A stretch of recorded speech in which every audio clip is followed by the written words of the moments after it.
एक स्थान पर 4 ब्राह्मण रहते थे। चारों विद्याभ्यास के लिए कान्यकुब्ज गए।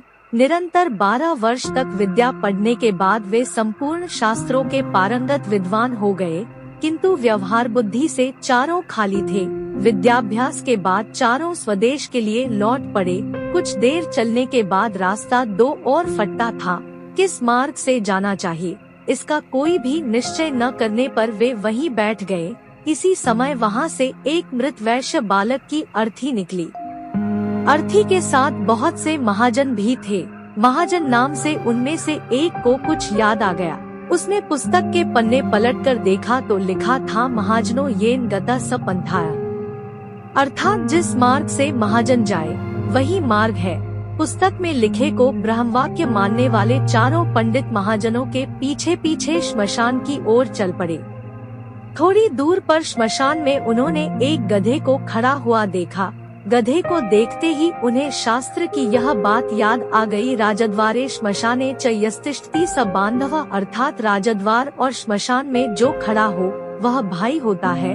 फिर क्या था, चारों ने उस श्मशान में खड़े गधे को भाई बना लिया। कोई उसके गले से लिपट गया तो कोई उसके पैर धोने लगा।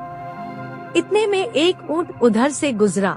उसे देखकर सब विचार में पड़ गए कि यह कौन है। 12 वर्ष तक विद्यालय की चारदीवारी में रहते हुए उन्हें पुस्तकों के अतिरिक्त संसार की किसी वस्तु का ज्ञान नहीं था। ऊंट को वेग से भागते हुए देखकर उनमें से एक को पुस्तक में लिखा यह वाक्य याद आ गया, धर्मस्य त्वरिता गतिः, अर्थात धर्म की गति में बड़ा वेग होता है। उन्हें निश्चय हो गया कि वेग से जाने वाली यह वस्तु अवश्य धर्म है। उसी समय उनमें से एक को याद आया, इष्टं धर्मेण योजयेत्, अर्थात धर्म का संयोग इष्ट से करा दे।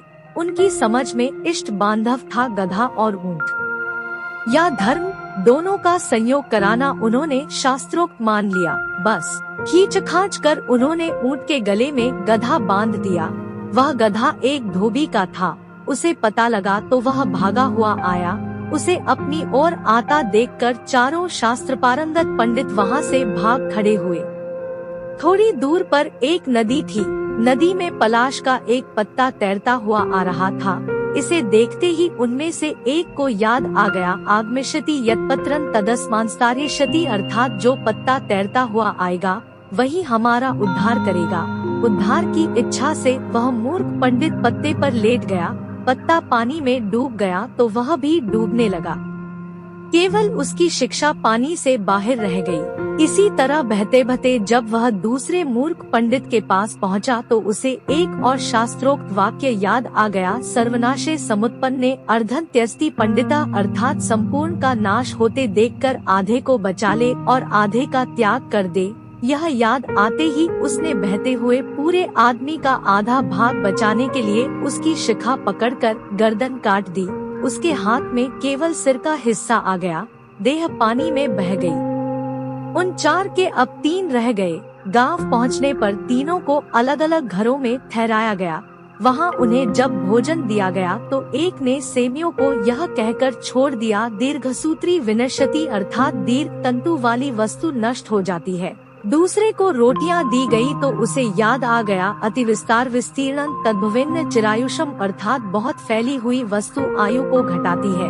तीसरे को छिद्र वाली वटिका दी गई तो उसे याद आ गया, छिद्रेष्वनर्था बहुली भवन्ति, अर्थात छिद्र वाली वस्तु में बहुत अनर्थ होते हैं। परिणाम यह हुआ कि तीनों की जगनसाई हुई और तीनों भूखे भी रहे। सीख, व्यवहार बुद्धि के बिना पंडित भी मूर्ख ही रहते हैं। व्यवहार बुद्धि भी एक ही होती है। सैकड़ों बुद्धियां रखने वाला सदा डामाडोल रहता है।